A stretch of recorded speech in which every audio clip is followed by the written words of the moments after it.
Ernakulam ചോറ്റാനിക്കരയിൽ POCSO അതിജീവിതയായ 19-കാരെ കൊലപ്പെടുത്താൻ ശ്രമിച്ച കേസിൽ ആൺ സുഹൃത്ത് കസ്റ്റഡിയിൽ. സംഭവ ദിവസം പ്രതി പെൺകുട്ടിയുടെ വീട്ടിലെത്തിയ CCTV ദൃശ്യങ്ങൾ പുറത്തുവന്നു. മർദ്ദനമേറ്റ പെൺകുട്ടി അതീവ ഗുരുതരാവസ്ഥയിൽ ചികിത്സയിലാണ്.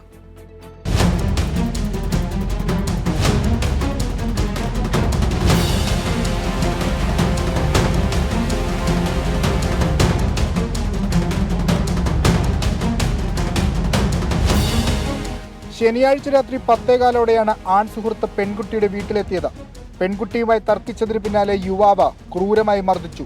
ഇതിൽ മനംനൊന്ത പെൺകുട്ടി ഷാൾ കുരുക്കി ആത്മഹത്യ ചെയ്തുവെന്നാണ് ഇയാളുടെ മൊഴി.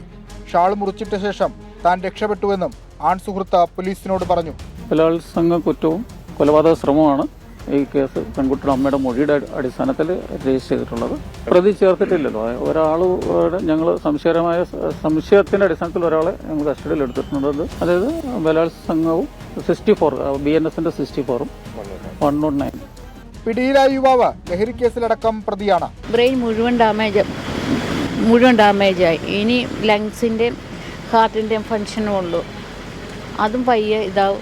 ഇവ മറ്റുള്ള ആളുകളുടെ പേര് പറഞ്ഞ് ഇവളെ ടോർച്ചർ ചെയ്യുവാന്ന്. കാരണം നീ അവൻ്റെ കൂടെയല്ലേ, നീ ഇവൻ്റെ കൂടെയല്ലേ എന്നും പറഞ്ഞ് ഇവളെ വല്ലാതെ ടോർച്ചർ ചെയ്യുമായിരുന്നു.